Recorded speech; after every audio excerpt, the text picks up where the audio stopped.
राजस्थान के एक छोटे से गांव सीमरगढ़ में एक किसान रहता था, रघुनाथ, जिसे सब प्यार से रघु कहते थे। सीधा साधा, मेहनती और थोड़ा भोला भाला। उसकी पत्नी थी सुंदरी, नाम के साथ साथ सचमुच बहुत सुंदर, पर उतनी ही तेज तर्रार और चालाक भी। गांव में रघु की इज्जत थी और उसकी शादी को 5 साल हो चुके थे। बाहर से सब कुछ ठीक लगता था, लेकिन एक सच्चाई थी जो सिर्फ सुंदरी और उसका दिल जानता था। वो अब रघु से ऊब चुकी थी। उसी समय एक नया किरदार गांव में कदम रखता है। राजा वीर प्रताप, जो पड़ोसी रियासत का शासक था, उसने गांव में एक मंदिर के निर्माण के बहाने आना जाना शुरू किया। पर राजा का असली मकसद कुछ और था।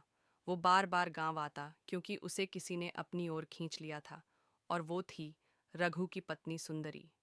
पहली बार मंदिर में दर्शन करते समय राजा ने सुंदरी को देखा था। नजरें मिलीं, फिर मुस्कान, फिर इशारे, और फिर छुपकर मिलने का सिलसिला शुरू हुआ। सुंदरी को रघु की सादगी अब बोझ लगने लगी थी, और राजा की रुतबा, शानो शौकत उसे एक अलग ही दुनिया दिखा रही थी। रघु को शुरुआत में कुछ भी शक नहीं हुआ, लेकिन धीरे धीरे कुछ बातें खटकने लगीं, जैसे सुंदरी का हर बार राजा के आने पर कुंवारी बुआ के घर पूजा जाना, देर रात तक वापस लौटना, या फिर राजा की गाड़ी के पास कुछ देर खड़ी रहना। एक दिन रघु ने ठान लिया, अब सच्चाई का पता लगाना होगा। उसने एक रात चुपचाप सुंदरी का पीछा किया, और जो देखा उसकी रूह कांप गई। नदी किनारे चांदनी रात में उसकी बीवी किसी और के साथ खड़ी थी। राजा वीर प्रताप। वो दोनों हंस रहे थे, बात कर रहे थे, और फिर एक लंबा आलिंगन। रघु ने चुपचाप सब देखा, कुछ नहीं कहा। पर उसी वक्त उसने एक फैसला लिया। अब ये खेल वो भी खेलेगा, लेकिन अपने नियमों पर। अगले दिन रघु ने सुंदरी से कहा, मैं खेत के काम से 3 दिन बाहर जा रहा हूँ, चौथे दिन लौटूंगा, अपना ख्याल रखना। सुंदरी मुस्कुरा दी। उसे लगा अब रास्ता साफ है। रघु गांव नहीं गया, वो वहीं रुका, और अगले 3 दिन में वो सब जान गया जो उसे जानना चाहिए था। राजा और सुंदरी सिर्फ इश्क में नहीं थे, वो उसे रास्ते से हटाने की योजना बना रहे थे। राजा सुंदरी को रानी बनाना चाहता था, सच में नहीं, बस अपने महल का खिलौना। लेकिन सुंदरी को लगता था कि वो अब रानी बनने लायक है।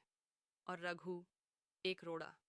राजा ने कहा, रघु को जहर दे दो, कोई नहीं पूछेगा, सब समझेंगे कि उसने खुद खा लिया होगा, मैं सब संभाल लूंगा। सुंदरी ने हामी भर दी। अब वक्त था रघु की चाल चलने का। वो चुपचाप गांव के पुराने वैद्य के पास गया और एक खास जड़ी बूटी से बना नकली जहर लिया, जो इंसान को 24 घंटे तक अचेत कर देता था, बिल्कुल मरे हुए जैसा। वो घर लौटा। शाम को सुंदरी ने वही खाना परोसा जिसमें उसने असली जहर मिलाया था। रघु ने चालाकी से पहले से तैयार नकली जहर खा लिया और अचानक जमीन पर गिर गया। सुंदरी ने राजा को बुलाया। राजा आया। दोनों ने रघु को उठवाया और गांव के बाहर सूखी नदी के किनारे फेंकवा दिया, यह सोचकर कि अब रास्ता साफ है। पर किस्मत की चालें सबसे भारी होती हैं। रघु 24 घंटे बाद होश में आया, और अब वो इंसान नहीं था, अब वो था बदला लेने वाला रघु। उसने गांव वालों को नहीं बताया, चुपचाप सबूत इकट्ठे किए। राजा और सुंदरी की चिट्ठियां, मंदिर में लगे गुप्त पहरेदारों से जानकारी, और वैद्य से बयान लिया कि झर नकली था। फिर आया राजा का दरबार, जहां उसने सबके सामने घोषणा करनी थी कि अब मेरी रानी बनने जा रही है, धौलागढ़ की सुंदरी। लोग तालियां बजा रहे थे, सुंदरी मुस्कुरा रही थी। तभी दरबार के दरवाजे जोर से खुले और रघु अंदर आया, जिंदा, मजबूत और सच्चाई के साथ।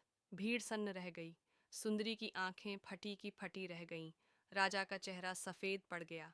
रघु ने कहा, राजा साहब, आपने मुझे मारा नहीं, आपने मुझे जिंदा जलाया है।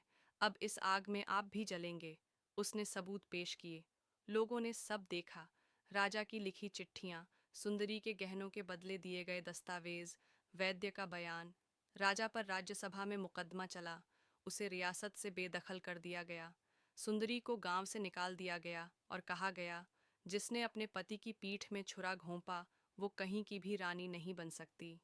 रघु कुछ नहीं बोला, बस दरबार के बीच खड़ा होकर धीरे से बोला, इंसान को जब चोट लगती है तो वो चिल्लाता है, पर जब आत्मा को धोखा मिलता है तो वो बदल जाता है।